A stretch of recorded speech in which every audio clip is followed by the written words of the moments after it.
Halo, apa kabar teman-teman? Sekarang kita sampai pada Islamologi seri yang ketiga.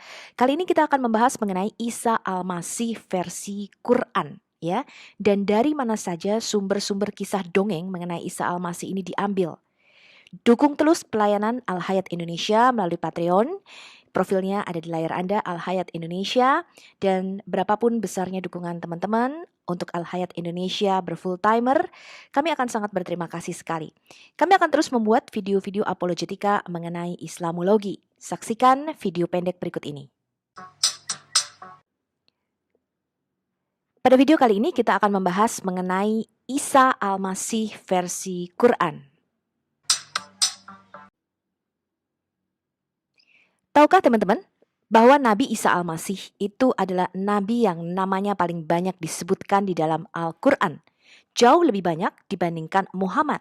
Kemudian cerita-cerita mengenai Isa Al-Masih di dalam Quran ini juga tersebar, ya, hampir di banyak surah di dalam Quran. Tapi spesifik kali ini kita akan mengambil dari Quran surah Maryam, ya, Quran surah 19 ayat 16 sampai 21. Kita lihat dulu ceritanya. Dan ceritakanlah atau katakanlah, ya, Muhammad dalam kurung kisah Maryam di dalam kitab.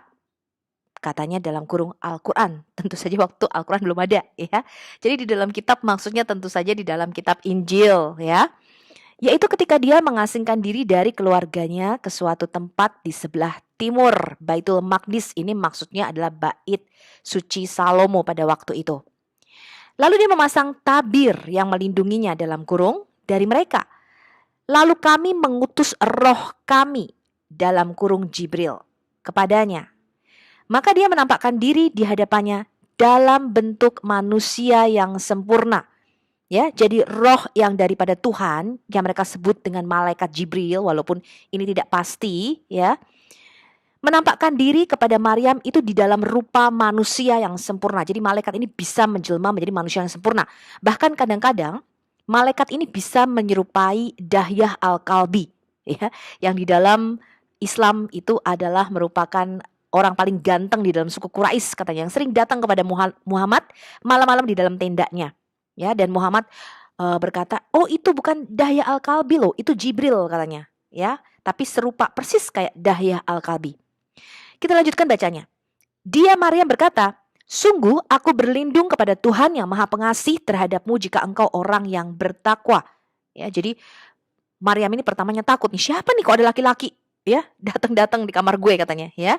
Kemudian dia, Jibril dalam kurung berkata, sesungguhnya aku hanyalah utusan Tuhanmu untuk menyampaikan anugerah kepadamu seorang anak laki-laki yang suci. Ya, jadi kemarin mengatakan Yesus Kristus kan kotor, lahirnya dari vagina dan sebagainya. Tapi mereka tidak membaca sendiri di dalam Qur'annya, ya, bahwa Isa adalah seorang laki-laki yang suci. Ya, yang mereka merujuk hal ini kepada Yesus Kristus katanya. Dia, Maryam berkata, bagaimana mungkin aku mempunyai anak laki-laki padahal tidak pernah ada orang laki-laki yang menyentuhku dan aku bukan seorang bezina katanya. Dia, Jibril berkata, demikianlah Tuhanmu berfirman, hal itu mudah bagiku dan agar kami menjadikannya suatu tanda bagi manusia dan sebagai rahmat dari kami. Dan hal itu adalah suatu urusan yang sudah diputuskan. Jadi di dalam cerita ini kita melihat siapa yang memberikan kabar gembira kepada Maria? Roh Allah. Ya, mereka menganggapnya ini Jibril, tapi tidak ada tulisan Jibril sama sekali di situ. Ya. Sumber cerita, ya, ini adalah di dalam Injil Apokrifa Yakobi, ya, atau Injil Proto Evangelium Yakobi. Ini kisah mengenai Maryam ada di situ. Dikatakan di dalam Injil Gnostik ini, sewaktu Maria berusia 3 tahun, ia dipersembahkan oleh orang tuanya di bait Allah. Maryam berada di dalam tanggung jawab Imam Zakaria. Ini sejalan dengan apa yang ada di dalam Quran. Ya, Quran mengatakan Maryam itu berada di bawah tanggung jawab Zakaria. Hal ini tidak lumrah, ya, atau tidak wajar di dalam tradisi Yahudi karena biasanya diserahkan itu adalah anak laki-laki, bukan anak perempuan. Kemudian dikatakan di dalam Injil Apokrifa ini, hingga pada usia 12 tahun Maryam ini berada di bait Allah dan ketika dibawa pulang ke rumah Yusuf yang memenangkan undian, jadi diundi pada waktu itu, ini sejalan dengan kisah yang ada di dalam Quran juga. Kemudian datanglah malaikat kepadanya dan memberitakan perihal bahwa Maria akan mengandung bayi Yesus Kristus, ya. Ini sejalan di dalam Quran mengenai Isa Al-Masih, ya. Kisah ini termuat di dalam Injil Yakobus pasal 10 ayat 1 sampai 16. Sementara itu diadakanlah sidang para imam dan mereka setuju. Marilah kita membuat tabir bagi Allah. Kata imam besar, panggillah perawan dari suku Daud. Maka para pemuka bait Allah mencari kemana-mana dan menemukan 7 orang.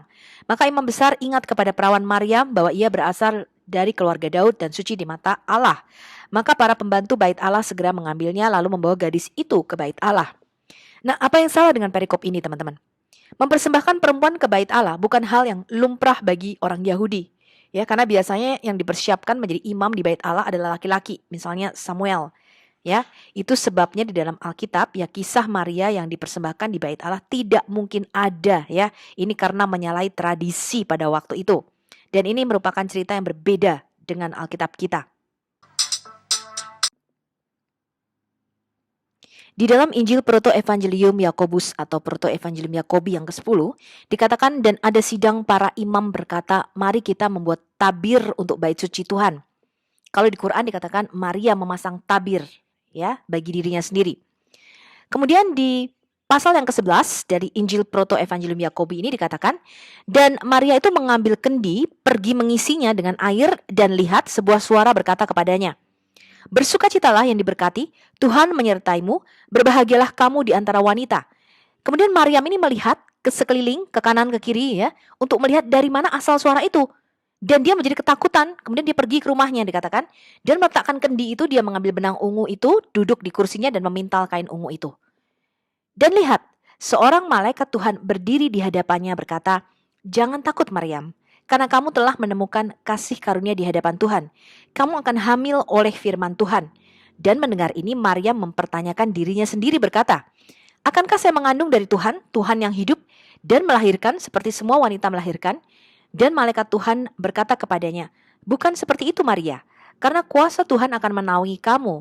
Jadi orang suci yang akan lahir dari kamu akan disebut Putra yang Maha Tinggi. Dan kamu akan menamainya Yesus, karena dia akan menyelamatkan umatnya dari dosa-dosa mereka. Dan Maryam berkata, lihat aku adalah hamba Tuhan, jadilah padaku sesuai dengan perkataanmu. Jadi ini adalah cerita yang ditambah-tambahi, ya, di luar Alkitab sendiri. Sekarang kita lihat nih teman-teman, Injil Proto-Evangelium Yakobi, ya. Ada sekitar 130 manuskrip Yunani yang berisi Injil masa kanak-kanak Yesus menurut Yakobus ini. Tetapi pasti ini penulisnya bukanlah Yakobus Rasul Yesus ataupun Yakobus saudara Yesus. Sebagian besar naskah ini berasal dari abad ke-10, ya, atau setelahnya. Naskah-naskah yang paling awal yang diketahui itu ditemukan pada tahun 1958 yang sekarang disimpan di perpustakaan Bodmer Jenewa. Naskah ini berasal dari abad ketiga, namun banyak dari bacaannya yang tampaknya sekunder. Penulis yang mengaku sebagai Yakobus, saudara tiri Yesus, penulis ini sebenarnya tidak mungkin Yakobus, ya, karena penulisnya tampaknya bergantung pada Injil Matius dan Injil Lukas, ya, di dalam cerita itu. Hanya Matius yang memberitahu kita tentang pembantaian bayi yang diatur oleh Herodes. Sementara hanya Lukas yang memberitahu kita tentang kelahiran Yohanes kepada Elizabeth. Yakobus, ya, saudara Yesus, mati di tangan Ananias. Ini terjadi tahun 62 Masehi. Dan karena Injil Matius dan Injil Lukas disusun kemudian, Injil Yakobus masa kanak-kanak Yesus ini pastilah mempunyai nama samaran, dan inilah Injil yang palsu, ya. Kita tidak memakainya, walaupun katanya ada gereja yang memakai Proto-Evangelium Yakobi ini. Tetapi kalau kita melihat dia dari integritas manuskrip itu sendiri, tidak mungkin ini yang menulis adalah Yakobus, dan ini pasti bukan cerita aslinya. Kita lanjutkan baca kisahnya, ya, kelahiran Isa Al-Masih versi Quran. Quran surah Maryam, Quran surah 19 ayat 22 sampai 26. Maka dia Maryam mengandung lalu dia mengasingkan diri dengan kandungannya itu ke tempat yang jauh. Jadi di sini tidak ada cerita mengenai Yusuf dan sebagainya, ya. Kemudian rasa sakit akan melahirkan, memaksanya bersandar pada pangkal pohon kurma. Dia Maryam berkata, wahai betapa baiknya aku mati sebelum ini, dan aku menjadi seorang yang tidak diperhatikan dan dilupakan. Jadi Maryam ini diceritakan di dalam Quran sangat kesakitan, Ya, ini tidak sesuai dengan Alkitab ya. Maka dia berseru kepadanya dari tempat yang rendah. Ini tidak tahu siapa yang berseru ya teman-teman. Kalau Quran mengatakan ini Jibril, tapi di situ tidak ada tulisannya sebenarnya. Orang yang berseru dari tempat yang rendah ini berkata, janganlah engkau bersedih hati, sesungguhnya Tuhanmu telah menjadikan anak sungai di bawahmu. Dan goyanglah pangkal pohon kurma itu ke arahmu. Niscaya pohon itu akan menggugurkan buah kurma yang masak kepadamu. Jadi udah dalam kondisi mau melahirkan, kesakitan, masih harus menggoyangkan sebuah pohon kurma. Anda tahu batang pohon kurma itu satu pelukan manusia dewasa ya. Jadi pohonnya sangat kuat sekali, nggak mungkin bisa digoyang ya. Kemudian berkata, makan dan minum dan bersenang hatilah engkau. Jika engkau melihat seseorang, maka katakanlah, sesungguhnya aku telah bernasar berpuasa untuk Tuhan yang Maha Pengasih, maka aku tidak akan berbicara dengan siapapun pada hari ini. Dari mana cerita dongeng ini diambil? Ini adalah Injil palsu Matius, ya. Ini adalah Injil pseudo Matius 20. Beberapa penggalan dari isi Injil ini adalah kisah Yesus yang dilahirkan di bawah pohon kurma. Maka kata bayi Yesus yang ada di pelukan dada ibunya, perawan Maryam, wajahnya tersungging senyum. Wahai pohon, rendahkanlah dahan-dahanmu untuk memberi makan ibuku dengan buah segarmu. Maka pohon itu mendengar dan menundukkan dirinya ke kaki Maryam. Lalu makanlah mereka semua buah-buah dari pohon itu. Setelah itu, ketika mereka sedang mengumpulkan buah-buah itu, pohon itu masih menunduk, menunggu perintah selanjutnya. Kemudian Yesus berkata, angkatlah dirimu wahai pohon kurma, dan satukanlah dirimu dengan pohon-pohon Bapakku yang di surga. Tetapi bukalah akar-akarmu dan berikanlah airmu dari tanah untuk menyegarkan kami di sini. Demikianlah mereka telah memakan dari buah kurma itu dan meminum air segar yang keluar dari akar-akar pohonnya. Dan ketika mereka melihat air itu, mereka mengisi kantong airnya penuh. Maka disegarkan dahaga mereka, mereka sangat senang sambil memuji Allah. Jadi dari sini kita melihat sumber cerita dongeng di dalam Quran ini adalah Injil palsu, ya.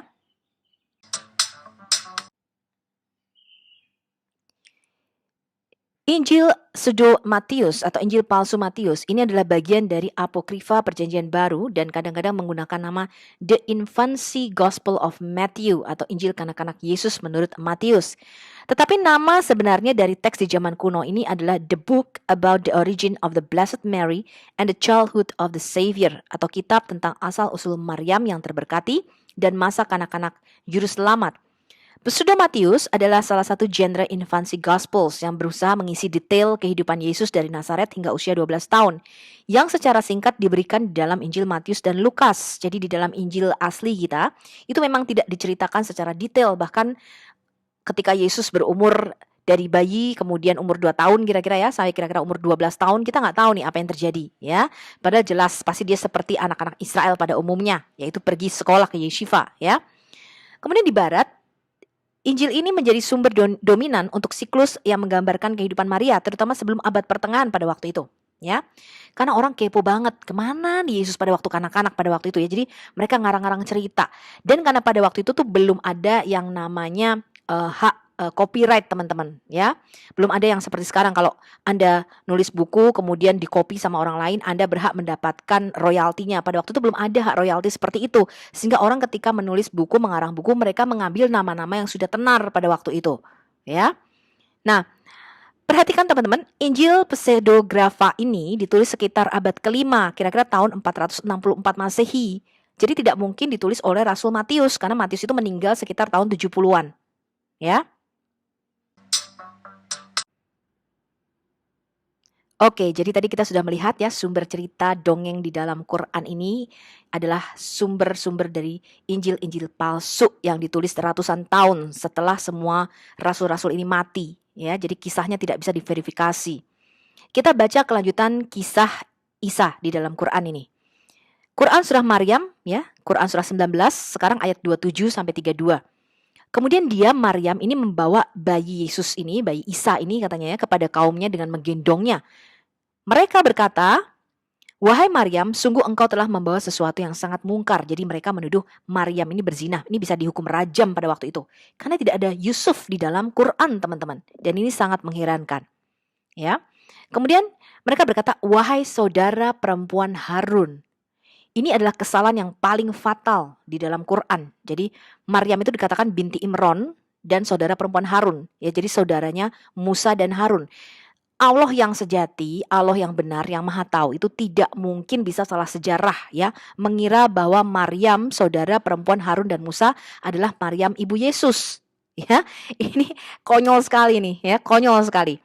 Dikatakan ayahmu bukan seorang yang buruk perangainya dan ibumu bukan seorang perempuan pezina.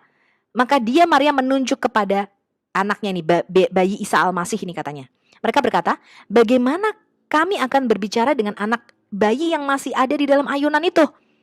Tapi bayi Isa ini, baby Isa ini ya bisa berbicara pada waktu dia masih bayi, dikatakan. Isa itu berkata, sesungguhnya aku nih hamba Allah dan dia memberiku kitab dalam kurung Injil. Kapan ini ya Allah memberi Isa kitab? Dia baru lahir beberapa jam, mungkin beberapa hari ya yang lalu. Kapan diberi kitab? Pada waktu di dalam kandungan ya, Isa ini diberi kitab ya, karena ini past tense dalam bentuk lampau ya. Dia sudah memberiku kitab katanya. Dan dia menjadikan aku seorang nabi. Jadi belum lahir aja Isa ini sudah jadi nabi ya. Dan dia menjadikan aku seorang yang diberkahi di mana saja aku berada. Dan dia memerintahkan kepadaku melaksanakan sholat dan menunaikan zakat selama aku hidup. Dan berbakti kepada ibuku, dan dia tidak menjadikan aku seorang yang sombong lagi celaka. Jadi jelas ini adalah dongeng Isa Al-Masih versi Arab yang sama sekali tidak mencerminkan kisah Yesus Kristus abad pertama ya, yang lahir di dalam keluarga Yahudi ya. Ini benar-benar versi Arab dan diambil dari Injil-Injil palsu. Sekarang kita baca nih Ali Imran, Quran surah ketiga ayat 45-46 dan juga Quran surah Al-Maidah surah kelima ayat 110. Ingatlah ketika para malaikat berkata, tadi roh yang memberitahukan mengenai kelahiran Isa Al-Masih, di sini para malaikat. Jadi ada banyak malaikat. Mana yang benar ini? Ya, para malaikat berkata, wahai Maryam, sesungguhnya Allah menyampaikan kabar gembira kepadamu tentang kalimatnya ya, atau firman darinya, dalam kurung seorang anak laki-laki, seorang putra. Namanya Al-Masih Isa putra Maryam ya. Jadi belum lahir ya. Yesus ini sudah ada ya, karena dikatakan sudah punya nama. Firman Allah ini sudah punya nama, namanya Al-Masih Isa putra Maryam. Seorang yang terkemuka di dunia dan di akhirat, dan termasuk orang-orang yang didekatkan dalam kurung kepada Allah. Dan dia berbicara dengan manusia sewaktu dalam buayan, dan ketika sudah dewasa, dan dia termasuk di antara orang-orang saleh. Kemudian kita baca di Al-Maidah, dan ingatlah ketika Allah berfirman, wahai Isa putra Maryam, ingatlah nikmatku kepadamu dan kepada ibumu sewaktu aku menguatkanmu dengan Rohul Kudus. Engkau dapat berbicara dengan manusia pada waktu masih dalam buayan dan setelah dewasa. Dan ingatlah ketika aku mengajarkan menulis kepadamu. Wow. Jadi tadi diberi kitab itu maksudnya diajar menulis pada waktu Isa di dalam kandungan ya. Mengajarkan menulis kepadamu hikmah, Taurat dan Injil. Tadi ingat ya, di surah Maryam dikatakan Isa itu sudah diberikan kitab. Sudah diberikan kitab pada waktu dia di dalam kandungan. Dan ingatlah ketika engkau membentuk dari tanah berupa burung dengan seizinku. Kemudian engkau meniupnya lalu menjadi seekor burung yang sebenarnya dengan seizinku katanya. Dari mana cerita dongeng ini diambil?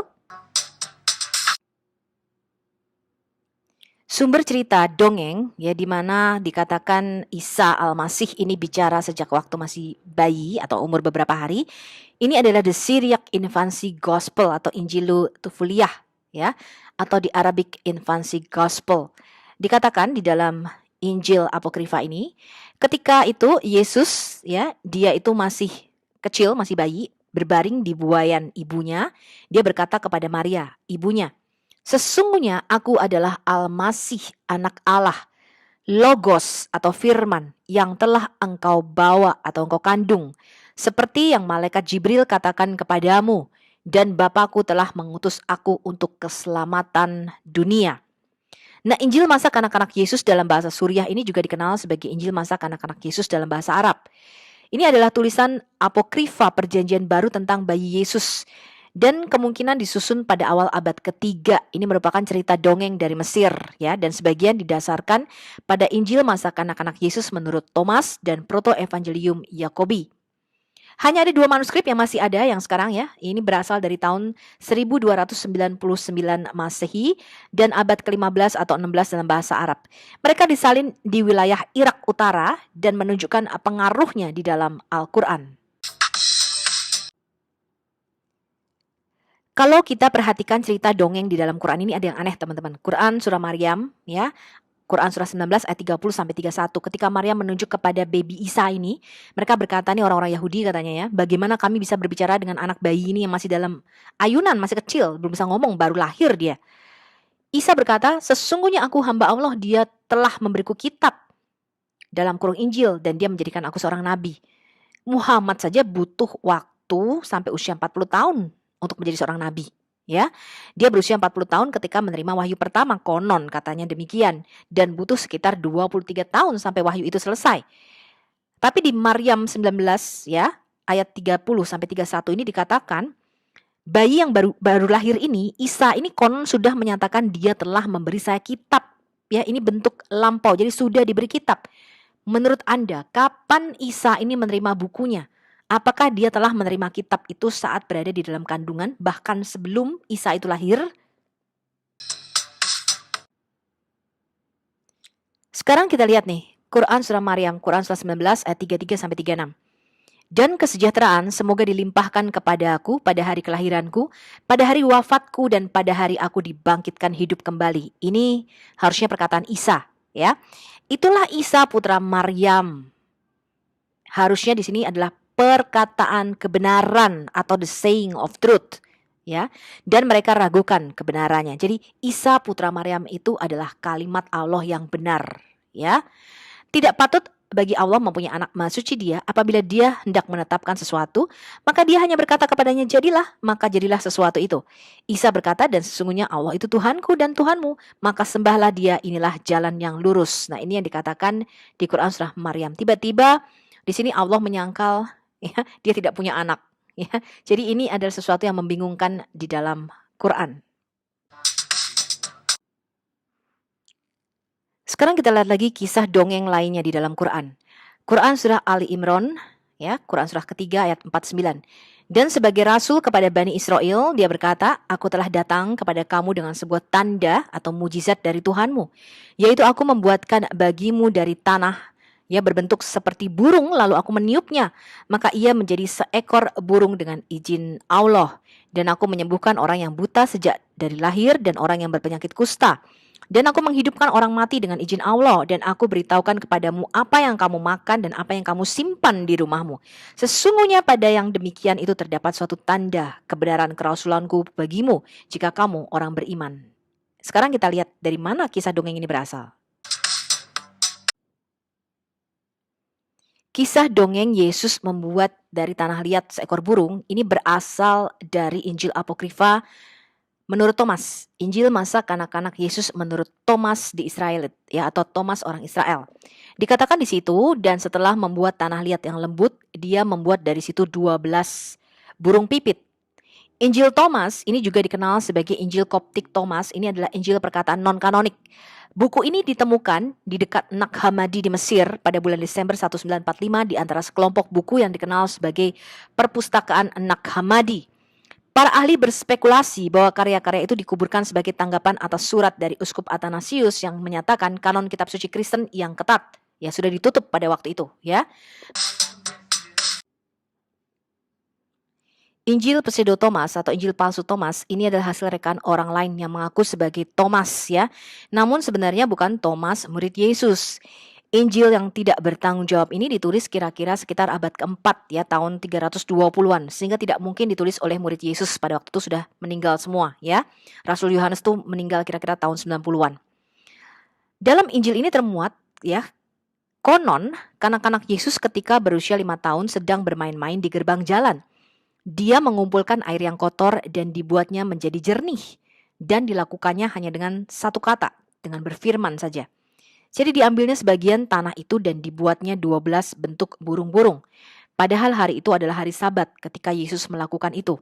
Bersama dengan dia, banyak anak-anak kecil bermain-main sampai ada seorang Yahudi yang mengetahui apa yang diperbuat Yesus pada hari Sabat. Maka pergilah orang Yahudi itu kepada Yusuf dan berkata, lihat anakmu. Dia bermain-main di genangan air dan mengambil lumpur tanah dan dijadikannya 12 burung. Padahal perbuatan itu jelas melanggar kesucian hari Sabat. Lalu datanglah Yusuf ke tempat di mana Yesus bermain-main sambil berteriak, katanya, "Mengapa kamu membuat semua hal ini pada hari Sabat, hari yang melarang kita mengerjakan sesuatu?" Maka Yesus melepaskan dari tangannya satu demi satu bentuk burung-burungan itu dan berkata, "Pergilah." Maka terbanglah dan menjadi burung sungguh-sungguh. Tercenganglah orang Yahudi itu ketika melihat semua kejadian itu, dan ketika ia meninggalkan tempat itu dan dikabarkannya semua yang telah dilakukan oleh Yesus. Jadi Injil palsu Thomas ini menceritakan bayi Yesus atau anak-anak Yesus ini sakti, ya, bisa menciptakan burung. Diceritakan kalau ada temannya pada waktu itu berbuat jahat kepada dia, kemudian Yesus berkata, "Kamu jadi lumpuh," gitu ya. Temannya tuh tiba-tiba ambruk, lumpuh dan hampir mati. Jadi sakti gitu. Yesus itu sakti sekali dengan kata-katanya pada waktu masih kecil. Tapi jelas saja kita tidak mempercayai hal-hal seperti ini ya teman-teman, karena ini merupakan Injil palsu yang tidak diterima oleh gereja. Tapi kenapa bisa masuk cerita ini di dalam Quran? Sekarang kita lihat kisah Maryam, Ibu Isa versi Quran. Sekarang kita mau lihat kisah kelahiran Maryam, ya, ibu daripada Isa Al-Masih ini di dalam Quran, yang mana tidak dicatat di dalam Injil kita, tetapi dicatat di dalam Injil-Injil palsu, dongeng-dongengan lainnya. Kita lihat Quran surah Ali Imran, Quran surah ketiga ayat 35 sampai 36. Dan ingatlah ketika istri Imran berkata, "Ya Tuhanku, sesungguhnya aku bernasar kepadamu, apa dalam kurung janin yang dalam kandunganku kelak menjadi hamba yang mengabdi kepadamu. Maka terimalah nazar itu dariku. Sungguh engkaulah yang maha mendengar dan maha mengetahui." Maka ketika melahirkannya dia berkata, "Ya Tuhanku, aku telah melahirkan anak perempuan. Padahal Allah lebih tahu apa yang dia lahirkan. Dan laki-laki tidak sama dengan perempuan. Dan aku memberinya nama Maryam. Dan aku mohon perlindunganmu untuknya dan anak cucunya dari gangguan setan yang terkutuk." Jadi jelas di sini Muhammad itu salah sejarah, ya. Dia mengatakan istri Imran itu melahirkan Maryam ibunya Isa, ya. Maryam di sini saudara Harun, dan Musa ini bukanlah Maryam ibunya Yesus, ya. Bukanlah wanita yang sama. Ini adalah kesalahan sejarah yang paling fatal di dalam Quran. Cerita mengenai kelahiran Maryam ini tidak ada di dalam Injil atau kitab kita, tetapi tertulis di dalam Injil-Injil palsu, ya, antara lain di dalam Injil Proto-Evangelium Yakobi ini.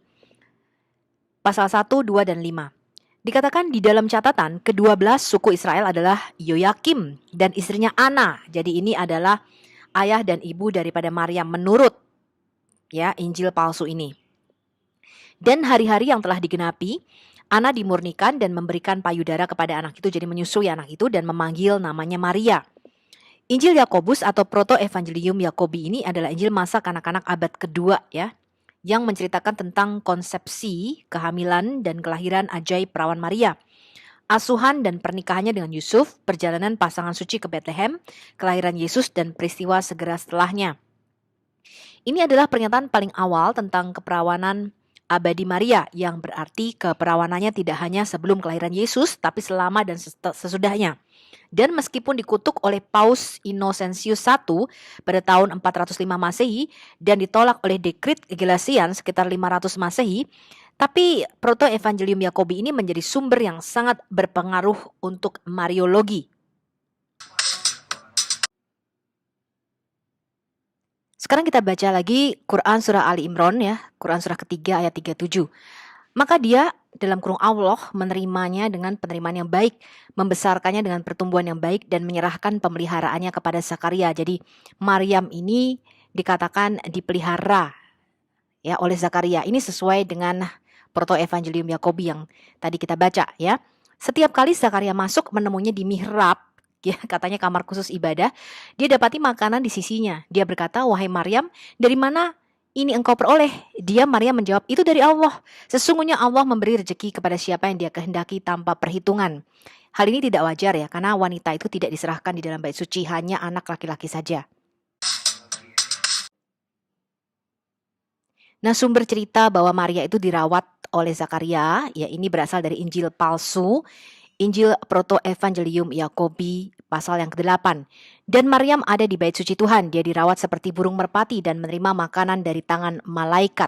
dikatakan di situ. Ya, ini sejalan dengan apa yang ada di dalam Quran. Sekarang kita baca Quran surah Ali Imran, surah ketiga ayat 44. Itulah sebagian dari berita-berita gaib yang kami wahyukan kepadamu dalam kurung Muhammad. Padahal engkau tidak bersama mereka ketika mereka melemparkan pena mereka untuk mengundi siapa di antara mereka yang akan memelihara Maryam. Dan engkau pun tidak bersama mereka ketika mereka bertengkar. Dari mana cerita mengenai Maryam ini diundi? Sekali lagi kita melihat kesamaan kisah di dalam Quran dengan Injil palsu Yakobi atau Injil Proto-Evangelium Yakobi pasal yang ke-9. Dikatakan Yusuf mengambil tongkatnya terakhir dan lihatlah seekor burung merpati keluar dari tongkat dan terbang di atas kepala Yusuf. Dan imam berkata kepada Yusuf, kamu telah dipilih dengan undian untuk menjaga perawan Tuhan. Ya, jadi mereka memanggil beberapa duda-duda ya di Israel pada waktu itu katanya. Dan ketika diundi maka Yusuf ya, yang terpilih untuk menjaga perawan Maria ini.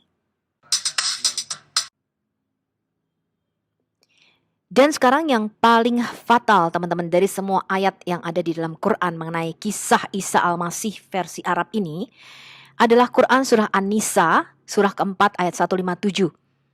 Dan dalam kurung kami hukum juga karena ucapan mereka ya, padahal kami hukum juga ini nggak ada ya.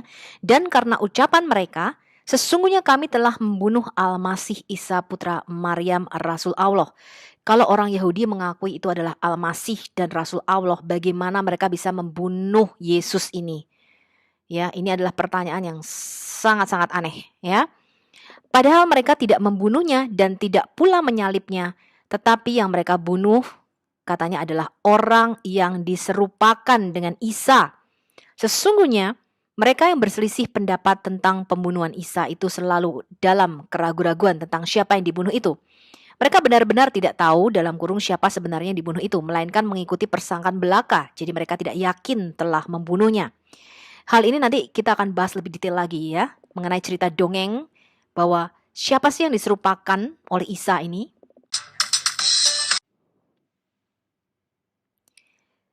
Pandangan bahwa Yesus itu hanya tampak disalibkan dan tidak benar-benar mati, ini sudah ada ya lebih dulu sebelum Islam dan ditemukan di dalam beberapa Injil palsu atau Injil apokrifa. Irenaeus di dalam bukunya Against Heresies atau menentang bidat-bidat menggambarkan keyakinan Gnostik yang sangat mirip dengan pandangan Islam. Dikatakan ya ini adalah Injil-Injil palsu ya. Dia sendiri tidak menderita kematian tetapi Simon seorang dari Kirene dipaksa memikul salib sebagai penggantinya sehingga yang terakhir ini diubah rupa olehnya. Sehingga dia dapat dianggap sebagai Yesus disalibkan karena ketidaktahuan dan kesalahan. Sementara Yesus sendiri menerima rupa Simon. Dan Yesus berdiri di dekat mereka, menertawakan mereka. Karena dikatakan di sini Yesus ini kekuatan inkorporeal. Jadi mereka itu meninggikan, nggak mungkin nih Yesus ini ke Allah kenapa disalib. Ya, jadi mereka mengatakan ini yang disalib pasti Simon dari Kirene nih, diubah rupanya. Ya, dikatakan Yesus adalah kekuatan inkorporeal dan nous atau pikiran dari Bapa yang belum lahir. Dia mengubah dirinya sesuka hatinya dan dengan demikian naik kepadanya yang telah mengutusnya. Mencemooh mereka sejauh dia tidak bisa ditahan dan tidak terlihat oleh semua orang. Ini ada di dalam bukunya ya, Against Heresies, buku 1 bab 24 bagian 40. Sampai di sini teman-teman, kita melihat bahwa Quran ini mix ya, mencampur kisah-kisah dongeng ya dan dimasukkan di dalam yang mereka sebut sebagai kitabnya Tuhan dan firman-Nya Allah. Tetapi kita melihat tidak mungkin firman daripada Allah yang sejati ini diambil dari kisah dongeng-dongeng palsu seperti ini. Sampai jumpa pada Islamologi seri 4 berikutnya. Salam